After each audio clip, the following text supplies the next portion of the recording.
we're getting the picture that trails are not just a matter of leisure, and they're important to the sustainable prosperity of a metropolitan region, which is really what Southern Maine is. But like Charlie Cogan likes to say, in Maine, we think rural, but we live urban. That's the reality. He's been actually saying that for a long time. And in order to realize the benefits of these terrific landscape resources and our access to it, which is enhanced by trail development from the regional scale with the ET to local efforts, you have to know something about where it is. You have to have information about what exists and what might exist. And Steve Engle and Matt Craig are going to take a look at that kind of information and share it with you, and then we'll be discussing it some more. Stephen Engle is the director of the Farmington-based Maine Center for Community GIS, and also the maintainer at the center of the Maine Trail Finder, as many of you, or all of you perhaps know. And Matt Craig is the technical programs director at the Casco Bay Estuary Partnership, one of America's 28 estuaries of national significance. And I'm going to turn it over to Stephen. Thanks, Jack. Good afternoon, everyone. I think I'm going to come back here and work the crick out of my neck from looking at the screen at such a tight angle. I am delighted to be here with all of you and talk with familiar faces and plenty of new ones as well. As Jack teed up, part of thinking about regional trail systems, number one is understanding, well, what's currently out there. And so Matt and I are paired up. I'll take the first part of this and really share with you some information that's been gleaned from CCGIS projects and especially the Maine Trail Finder project to give a wider sense of the spatial distribution of trails in the area. And then Matt's going to take and talk a little bit about a project that also many folks in this room have been part of in the lower Penobscot watershed that gets to a visioning and thinking about, okay, here's what we've got. Well, where do we want to go? And that's just a really interesting case study we think itself for the future of trails. So quickly, let me tell you, I'll share a little bit about the data sources. We'll look at Maine Trail Finder, show you some of those maps, and just Matt's presentation. If you're doing, we are the Center for Community GIS, we're a Maps and Support Center. We're up in Farmington. We have a lot of work here in Maine, but we're quite farther afield. Trails is certainly a big part of what we do, but not the only thing. And I was telling Kara when we were convening, one of the reasons I love my job is I get to think about how are these mapping tools, how do we integrate them into a variety of projects, trails, conservation planning, physical health. Last Friday was looking at local food council and whatnot. But our knowledge of trails is fairly extensive and statewide, and as I mentioned, that really comes about from getting to promote through map development, the hard work that all of you in this room most likely have been doing. So we don't get to take credit for all of that effort that went into raising millions of dollars. We just come in and in some ways and get to make generate those pretty pictures or the useful materials that help to promote to wider audiences that you create. So here's an example of some of those maps from this area, and you'll see some of our work later in this show as well. Maine Trail Finder. Who's been on the website in the room? Great. If you haven't seen it, maintrailfinder.com. This project was launched in 2010, and as Jim pointed out, this energy around trails development trickles down to or something that the Maine Trail Finder was born out of. We had many people coming into our office from a variety of sectors: economic development, tourism, conservation, public health, physician recruitment and retention for hospitals. And what can you share with me that allows me to show a picture of the trails in our area? That's easy to distribute. And when I answered, well, all right, Farmington, it's probably about 25 or 30 actually sheets of papers or dog-eared chamber guides. So Maine Trail Finder is an evolving one-stop shop for non-motorized trails here in the state. That has grown from its humble beginnings. I think the last time I sat in a presentation with Jim back in 2010, we had 15 or 30 in the site. If you go to the website and the data and maps I'll be sharing, it's a function of the information stored in there today, and the series of points that you find there is a function of where we found money. Some small grants, some contract dollars we made to glean some off, some larger private foundation money, but over the last 3+ years, it has been I would guess close to $200,000 effort to get these high-quality trails centralized, standardized, and worked into the system with a shameless plug, if you will. Land trusts in the room. I have money right now. It's going to run out in the coming months, but if you have trails that are not yet in the Maine Trail Finder, talk to me. We can help get those mapped if need be. But if you're interested, please see. So, Maine Trail Finder, it is free use at this time. People say to me a lot, well, we've got our own map. Portland Trail has this great map. Am I going to lose money? And I say, the biggest thing about Maine Trail Finder is it's a one-stop shop. And you can search it, and you can look around the state, and you can plug in variables and find the right trail for you.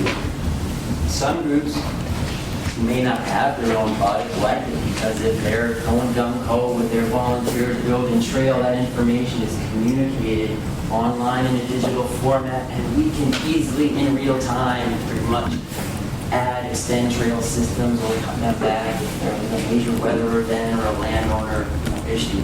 So all of those postings are communicated on dynamic maps. You can toggle the background, see the road network, find the best way to get there. You can investigate the terrain. You can check out the land cover. Am I going to be in the woods? That's a 3-for-1 deal that no paper map can provide.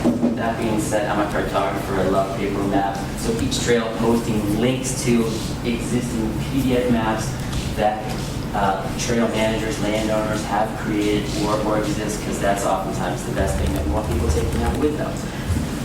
We've seen 280,000 plus users in the time that we launched, or about 20,000 visitors a month, which we're pretty excited about because we put virtually no money into promotion. All of our effort has gone into getting this high quality information onto the site. That'll start to shift. We said to ourselves, once we top 500 trails of our working inventory, which is nearly 1,000 trails, we're going to try to shift resources to more, promoting the website and looking at website enhancements. Here's quickly what it looks like, and again, let's rock it through these because many of you are familiar with the idea is I can search trails, I can get information, I can view photographs, which are not only nice attractors, but they help users assess the treadway and the environment and understand what's going on. Go back there. So, the maps I want to click through here in sequence, pulled from Maine Trail Finder postings, and you'll find that same information on the maps in front of you. At this time, and Jack opened today's session saying that the trail maps are a work in progress. So there are 134 trails in York and Cumberland County currently represented on Maine Trail Finder.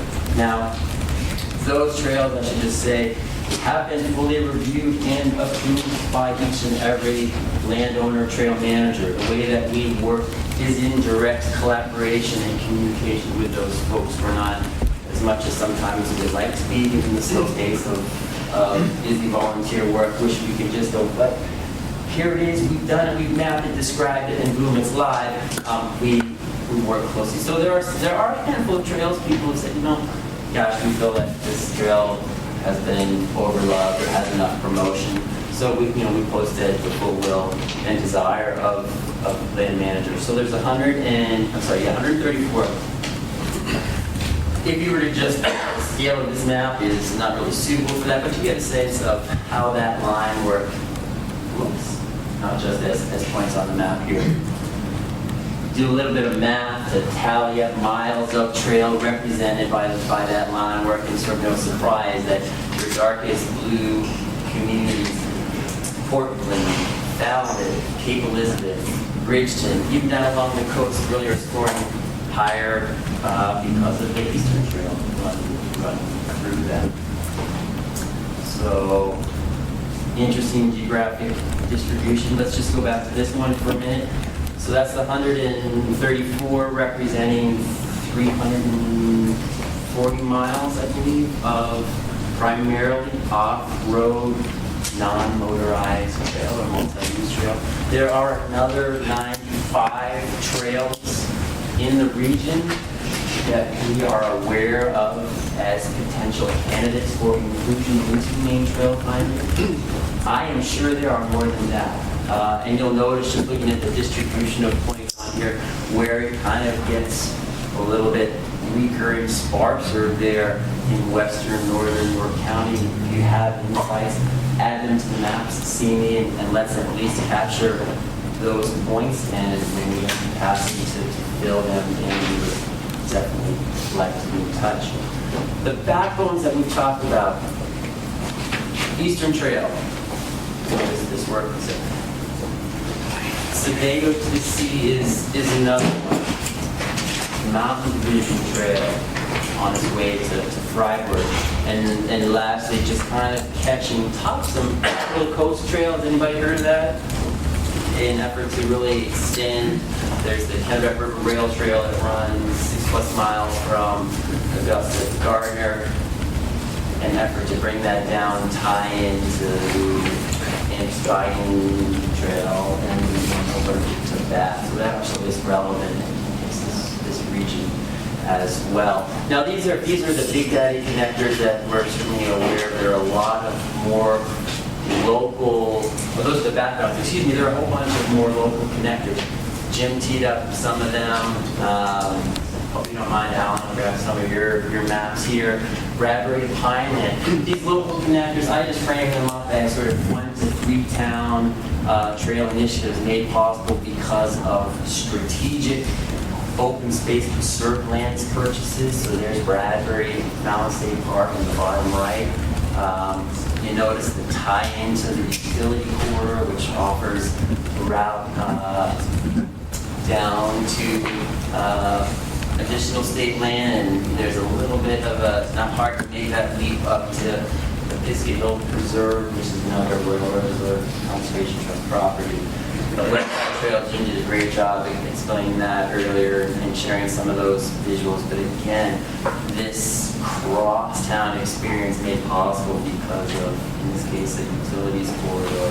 Gorham, folks in this room, Mike and others who can speak to this better, but another initiative in the area that's looking at old rail lines, stitching it with existing trail to provide a longer experience, which is its own Sanford. Anybody from Sanford in the room? So again, this never, I don't know as much about, and maybe later on in our sharing, if we have time, we can hear more about this, but how the networks have been stitched together and we have to have a rail line. So those are just some of them I flagged. Portland, there's the Forest City Trail, Cape Elizababeth, Greenway. So these are just some of those smaller ones and how they relate to the larger backbone.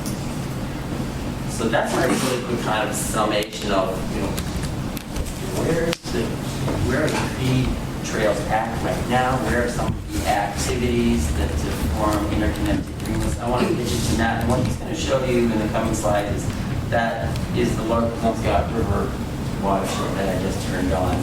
And that will give you the background that led to the selection of these 3 general areas as potential focus regions for future conservation because of their recreational / trails and Matt, here you go. Thanks everybody, and I look forward to answering questions.